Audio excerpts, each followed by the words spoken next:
Hi welcome back. ഇന്ന് വന്നിട്ടുള്ളത് daily വ്ളോഗായിട്ട് തന്നെയാണ്. ഇതിൽ ഇന്നത്തെ കുറച്ച് കാര്യങ്ങളൊക്കെയാണ് ഞാൻ ഷെയർ ചെയ്യുന്നത്. വീഡിയോ മൊത്തത്തിൽ കണ്ടുനോക്കിയിട്ട് നിങ്ങൾക്ക് ഇഷ്ടമാകുന്നുണ്ടെങ്കിൽ ഉറപ്പായിട്ടും ഒന്ന് സബ്സ്ക്രൈബ് ചെയ്യാൻ മറന്നു പോവല്ലേ. അപ്പം നമുക്ക് വീഡിയോയിലേക്ക് പോവാം. പിന്നെ ലൈക്കും കൂടി ചെയ്യാൻ മറക്കല്ലേ. ഈ ഒരു ബെഡ് ടക്കർ എന്ന് പറഞ്ഞിട്ട് നമുക്ക് കടയിലൊക്കെ വാങ്ങിക്കാൻ കിട്ടും, ഓൺലൈനിലും വാങ്ങിക്കാൻ കിട്ടും കേട്ടോ. ബെഡ് ടക്കർ എന്നാണ് പറയുക ഇതിന്. ഞാൻ മുന്നേ വീഡിയോസിൽ ഇത് കാണിച്ചിട്ടുണ്ട്, ഇതിൻ്റെ റിവ്യൂ കാണിച്ചിട്ടുണ്ടായിരുന്നു. ഇത് ഭയങ്കര യൂസ്ഫുൾ ആയിട്ടുള്ളൊരു സാധനം കേട്ടോ. ഞാൻ ഇത് വാങ്ങിക്കുന്നതിന് മുന്നേ ഈ ബെഡിൻ്റെ ആ ഒരു ബെഡ് ഫ്രെയിമിൻ്റെ ഇടയിലേക്ക് മാട്രസിൻ്റെ ബെഡ് ഫ്രെയിമിലേക്ക് ഉള്ളിലേക്ക് ബെഡ്ഷീറ്റ് ഇങ്ങനെ ആക്കി വെക്കില്ലേ, ടക്ക് ചെയ്ത് വെക്കാനായിട്ട് എനിക്ക് നമ്മൾ ഫിംഗേഴ്സ് വെച്ചിട്ടല്ലേ ചെയ്യുക. അപ്പം ആ ഒരു ഫ്രെയിമിൽ ഇങ്ങനെ കൈയൊക്കെ കൊള്ളുമ്പോൾ നല്ല വേദന എടുക്കുന്നുണ്ടായിരുന്നു. പക്ഷേ ഈ ഒരു സാധനം വാങ്ങിച്ചതിന് ശേഷം ഭയങ്കര ഈസി ആയിട്ടാണ്. നമുക്ക് ഇങ്ങനെ നമ്മൾ കൈ കൊണ്ട് ചെയ്യുന്നതിനേക്കാളും വൃത്തിയായിട്ട് കിട്ടുകയും ചെയ്യും, ചെയ്യാനും ഈസിയാണ്. ഒത്തിരി സമയമൊന്നും എടുക്കില്ല. പെട്ടെന്ന് ഇതുകൊണ്ട് ഇങ്ങനെ ഒന്ന് ആക്കി കൊടുത്തിട്ടുണ്ടെങ്കിൽ നല്ലോണം അത് ഉള്ളിലേക്ക് ആയി കിട്ടും കേട്ടോ. അപ്പോൾ നിങ്ങൾ ഇഷ്ടമുണ്ടെങ്കിൽ ഒന്ന് വാങ്ങിച്ച് യൂസ് ചെയ്ത് നോക്കൂ. ഇത് ഭയങ്കര യൂസ്ഫുള്ളായിട്ട് എനിക്ക് തോന്നിയിട്ടുണ്ട്. ബെഡ്ഷീറ്റൊക്കെ ഒന്ന് മാറ്റാനുണ്ടായിരുന്നു ഇന്ന്, അപ്പോൾ അതൊക്കെ ഒന്ന് ചെയ്തിട്ടുണ്ട്. ഈ ഒരു ബെഡ്ഷീറ്റ് അയൺ ചെയ്യാൻ ചില സമയത്ത് ഞാൻ ബെഡ്ഷീറ്റ് അയൺ ചെയ്യും കേട്ടോ വിരിക്കുന്നതിന് മുന്നേ. ഇന്ന് എനിക്ക് തീരെ സമയമില്ലാത്ത കാരണം ഞാൻ അയണൊന്നും ചെയ്തിട്ടില്ല. അതുകൊണ്ട് തന്നെ അതിൽ ആ ചുളിവുകളൊക്കെ നിങ്ങൾക്ക് കാണാൻ പറ്റുന്നുണ്ടാവും അല്ലേ. അതങ്ങനെ കാണുമ്പോൾ ശരിക്കും പറഞ്ഞാൽ ഒരു സുഖമില്ല കേട്ടോ. അതുകൊണ്ട് തന്നെ ഇങ്ങനത്തെ ബെഡ്ഷീറ്റ്സൊക്കെ ഞാൻ അയൺ ചെയ്തിട്ടാണ് വിരിക്കുക. അയൺ ചെയ്യാണ്ട് വിരിച്ചാലും കുഴപ്പമൊന്നുമില്ല. ഞാൻ നേരത്തെ പറഞ്ഞ പോലെ ആ ചുക്കി ചുളിഞ്ഞുള്ളത് കാണുമ്പോൾ എനിക്ക് ഇഷ്ടമില്ലാത്ത കാരണം ഞാൻ അയൺ ചെയ്ത് വെക്കലുണ്ട്. പക്ഷേ ഇന്ന് അതിനൊന്നും സമയം കിട്ടിയില്ല. അപ്പം തൽക്കാലം ഇങ്ങനെ ഒന്ന് വിരിച്ചിട്ടുണ്ട്.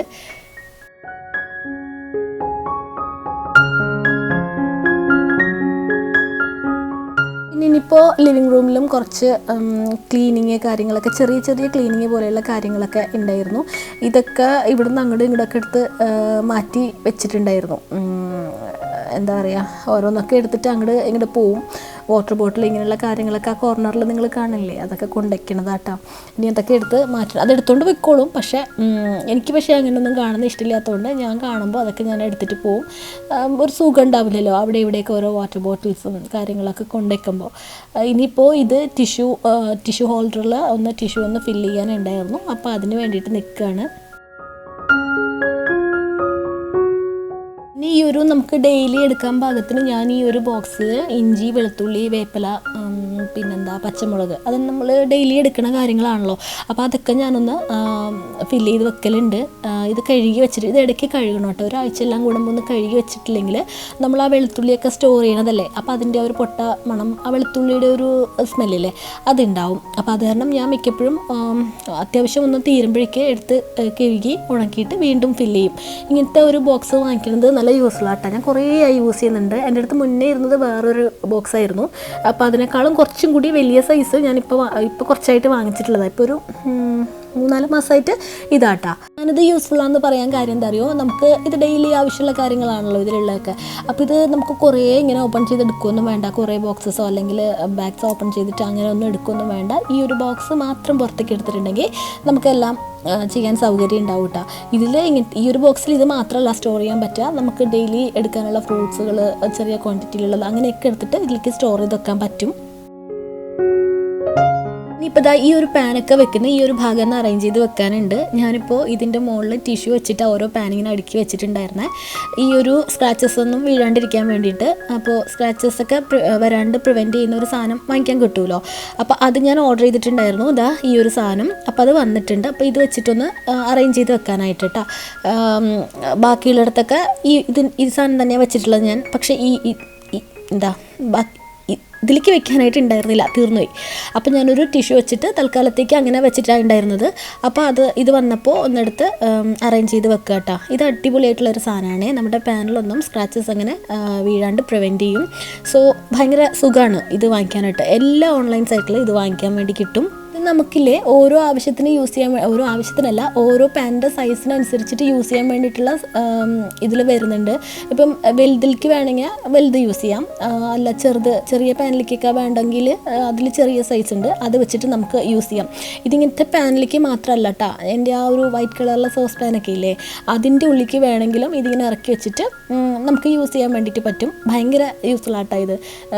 കാണാനും വൃത്തിയുണ്ട്, നമ്മളെ പാത്രങ്ങളൊന്നും കേടുവരികയില്ല.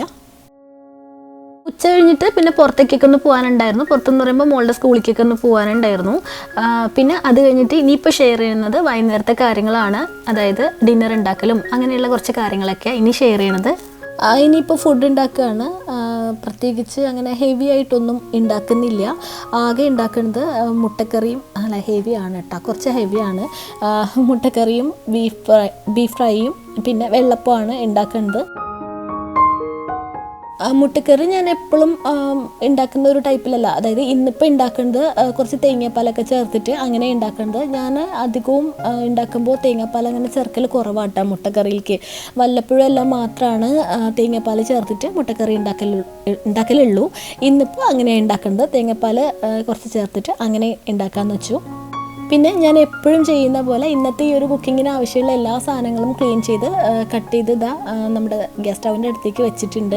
ആ ഒരു കട്ടിങ് ബോർഡിൽ ഇരിക്കണില്ലേ, അത് ഈ ബീഫിലേക്കും മുട്ടയിലേക്കും വേണ്ടുന്ന സാധനങ്ങളാട്ടോ. അപ്പോൾ ഇങ്ങനെ ആക്കി വെച്ചിട്ട് കുക്ക് ചെയ്യാൻ നിന്നിട്ടുണ്ടെങ്കിൽ ഭയങ്കര എളുപ്പമാണ്. അല്ലെങ്കിൽ നമ്മൾ പിന്നെ ഇടയ്ക്കിടയ്ക്ക് കട്ട് ചെയ്യാനൊക്കെ പോകണമല്ലോ. എനിക്കിത് ഭയങ്കര ഈസി ആയിട്ട് തോന്നിയതുകൊണ്ട് ഞാനിങ്ങനെ ചെയ്യണത്. കിച്ചണൊന്നും വൃത്തികേടാവുകയില്ല എപ്പോഴെപ്പോഴും ഇങ്ങനെ വെള്ളമൊക്കെ എടുത്തിട്ടും ഒന്നും. അപ്പോൾ അത് നിങ്ങളുമായിട്ടൊന്ന് ഷെയർ ചെയ്തതാണ്.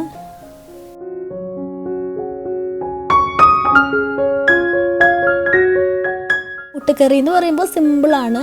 വെളിച്ചെണ്ണയിലേക്ക് പാൻ ചൂടായപ്പോൾ വെളിച്ചെണ്ണ ചേർത്ത് കൊടുത്തിട്ടുണ്ട്. ഇഞ്ചി, പച്ചമുളക്, അതുപോലെ തന്നെ വേപ്പില, വെളുത്തുള്ളി, പിന്നെ നമ്മുടെ സവോള ഇതെല്ലാം സ്ലൈസ് ചെയ്ത് ചേർത്ത് കൊടുത്തിട്ടുണ്ട്. അതൊക്കെ ഒന്ന് വഴണ്ടി വന്നപ്പോഴേക്കും അതിലേക്ക് തക്കാളി കുറച്ച് ചേർത്ത് കൊടുത്തിട്ടുണ്ട്. ഇനിയിപ്പോൾ ഈ ഒരു തക്കാളി ഒന്ന് കുക്കാക്കി എടുക്കുകയാണ്. പിന്നെ ഇതിലേക്ക് ആവശ്യത്തിനുള്ള പൊടികൾ ചേർത്ത് കൊടുക്കുന്നുണ്ട്. മല്ലിപ്പൊടി, മുളക് പൊടി, മഞ്ഞൾപ്പൊടി, ഗരം മസാല ഇത്രയും മാത്രമാണ് ഞാൻ ചേർത്ത് കൊടുത്തിട്ടുള്ളത്. പിന്നെ കുറച്ച് ഒരു നുള്ള് പെരുംജീരകത്തിൻ്റെ പൊടി, മറ്റേ ആ വലിയ ജീരകം ഇല്ലേ, അതും കൂടിയിട്ട് ചേർത്ത് കൊടുത്തിട്ടുണ്ട്.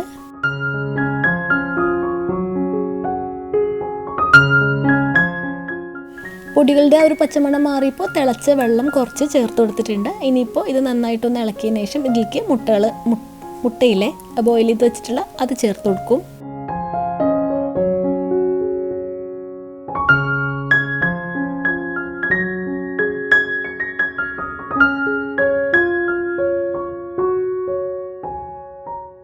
ബീഫ് ഞാൻ കുക്ക് ചെയ്ത് വെച്ചിട്ടുണ്ടായിരുന്നു. അതും കൂടി ഒന്ന് ഫ്രൈ ആക്കി എടുക്കാനുള്ള പാനും കൂടി ഒന്ന് ഈ ഒരു സമയം കൊണ്ട് ചൂടാക്കി എടുക്കുന്നുണ്ട്. ഈ ഒരു മുട്ടക്കറിയിലേക്ക് കുറച്ച് തേങ്ങാപ്പാലും കൂടി ചേർത്തിട്ട് ഒന്ന് ബോയിലായപ്പോഴേക്ക് ഞാനത് ഓഫ് ചെയ്തിട്ടുണ്ട്. കറി റെഡി ആയിട്ടുണ്ട് കേട്ടോ.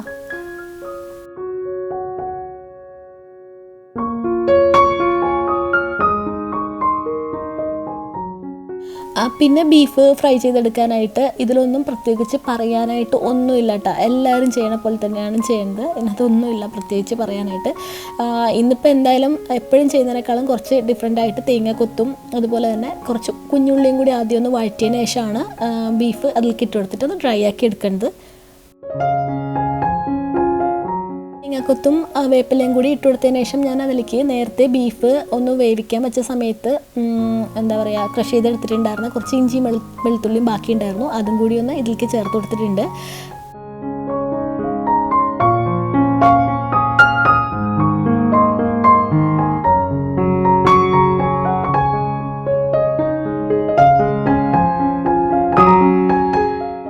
കുഞ്ഞുള്ളിയും കൂടി ഒന്ന് വഴണ്ട് വന്നപ്പോഴേക്ക് നേരത്തെ കുക്ക് ചെയ്ത് വെച്ചിട്ടുണ്ടായിരുന്ന ബീഫ് ഇട്ടാ ഒന്നുമില്ല പ്രത്യേകിച്ച് എല്ലാവരും കുക്ക് ചെയ്യുന്ന പോലെ തന്നെ പൊടികളൊക്കെ ചേർത്തിട്ട് മസാലയൊക്കെ ചേർത്തിട്ട് കുക്കറിൽ കുക്ക് ചെയ്തെടുത്തിട്ടുള്ള ബീഫ് അത് ഇതിലേക്ക് ചേർത്ത് കൊടുത്തിട്ടുണ്ട്. ഇനിയിപ്പോൾ ഇത് നന്നായിട്ടൊന്ന് ഡ്രൈ ആക്കി എടുക്കും. അങ്ങനെ ഡ്രൈ ആക്കി എടുക്കുമ്പോൾ കുറച്ച് കഴിയുമ്പോൾ ഇതൊരു ബ്ലാക്ക് കളറിലല്ലേ വരിക. അപ്പോൾ അങ്ങനെ കുറച്ച് നേരം കേട്ടോ ലോ ഫ്ലെയിമിൽ വെച്ചിട്ട് ഒന്ന് ചെയ്തെടുക്കുകയാണ്. അപ്പോൾ ഇതാ ബീഫ് നല്ലോണം ഡ്രൈ ആയിട്ട് നല്ല അത്യാവശ്യം ഒരു ബ്ലാക്ക് കളറിലായി വന്നിട്ടുണ്ട്. ഈ സമയത്ത് ഞാൻ ഇതിലേക്ക് കുറച്ച് ഗരം മസാലയും വളരെ കുറച്ച് മാത്രം, കാര്യം ബീഫ് കുക്ക് ചെയ്തപ്പം ഗരം മസാല ചേർത്തിട്ടാണ് ഞാൻ കുക്ക് ചെയ്ത്. പിന്നെ കുരുമുളകിൻ്റെ പൊടി ഞാൻ ലാസ്റ്റാണ് ചേർക്കുന്നത്. ഫ്ലെയിം ഓഫ് ചെയ്യാറാവുമ്പോൾ ആ ഒരു സമയത്താണ് ചേർക്കുക. അപ്പോഴാ ഒരു ഫ്ലേവർ നല്ലോണം കിട്ടുക ഇങ്ങനെ ഫ്രൈ ഒക്കെ ആക്കി എടുക്കുമ്പോൾ കേട്ടോ. എനിക്കങ്ങനെ തോന്നിയിട്ടുള്ളത്. അപ്പോൾ അങ്ങനെ അതും കൂടി ചേർത്ത് കൊടുത്തിട്ട് ഒന്നും കൂടി ഒന്ന് മിക്സ് ചെയ്തെടുക്കുകയാണ്. പിന്നെ ആ ഒരു അടിയിൽ പിടിച്ചതുപോലെ തോന്നണില്ലേ, അത് ആ പാൻ ഒരുപാട് ചൂടായതുകൊണ്ടാട്ടോ. അത് കരിഞ്ഞിട്ടൊന്നുമില്ല. അതൊന്ന് തണുക്കുമ്പോഴേക്കും ഈസി ആയിരിക്കും കേട്ടോ. നിങ്ങൾക്ക് കാണുമ്പോൾ അങ്ങനെ തോന്നുന്നത് അത്. അപ്പോൾ ബീഫ് ഫ്രൈയും റെഡി ആയിട്ടുണ്ട്. ഇനിയിപ്പോൾ ഞാൻ ഗ്യാസ് ഓഫ് ചെയ്തിട്ടുണ്ട്. കുക്കിംഗ് കഴിഞ്ഞിട്ടുണ്ട്, കഴിക്കാനായിട്ടില്ല. ആ ഒരു സമയം കൊണ്ട് കഴിക്കാനാവാൻ ഇനി കുറച്ചും കൂടി സമയമൊക്കെ ഉണ്ട്. ആ ഒരു സമയം കൊണ്ട് പെട്ടെന്ന് തന്നെ ഒരു ബ്രൗണി ഉണ്ടാക്കിയെടുക്കുകയാണ് മോൾക്ക് വേണ്ടിയിട്ട്. ഇപ്പോൾ കുറച്ച് ദിവസമായിട്ട് പറയുന്നുണ്ട് ബ്രൗണി വേണം എന്നുള്ളത്. അപ്പോൾ എന്നാൽ പിന്നെ അത് ഉണ്ടാക്കിയെടുക്കാമെന്ന് വെച്ചിട്ട് അതിന് വേണ്ടിയിട്ട് നിന്നതാണ്. അപ്പോൾ ബാറ്ററൊക്കെ റെഡിയാക്കിയതിന് ശേഷം ഞാനിപ്പോൾ ഒരു ബ്രൗണി പാനിലേക്ക് ഒഴിച്ചു കൊടുക്കുകയാണ്.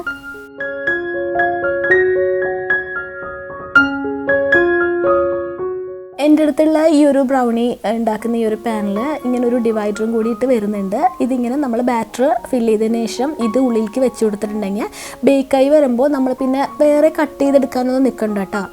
ആ ഒരു കറക്റ്റ് ബ്രൗണിൻ്റെ ആ ഒരു സൈസിലും ഷേപ്പിലൊക്കെ കിട്ടും. ഇങ്ങനെ ഇറക്കി വെച്ച് കൊടുത്താൽ മതി.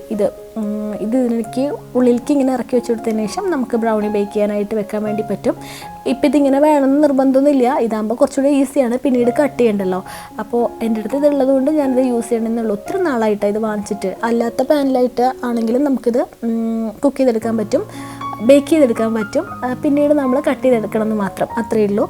അപ്പോൾ ഇത്രയൊക്കെയാണ് ഇന്നത്തെ ഈ ഒരു വീഡിയോയിലുള്ളത്. വീഡിയോ ഇഷ്ടമായിട്ടുണ്ടെങ്കിൽ ഉറപ്പായിട്ടും ഒന്ന് സബ്സ്ക്രൈബ് ചെയ്യാനും കമൻറ്റ് ചെയ്യാനും ലൈക്ക് ചെയ്യാനും പിന്നെ ഷെയർ ചെയ്യാനും അഭിപ്രായങ്ങൾ കമൻറ്റിൽ പറയാനും മറക്കരുത്.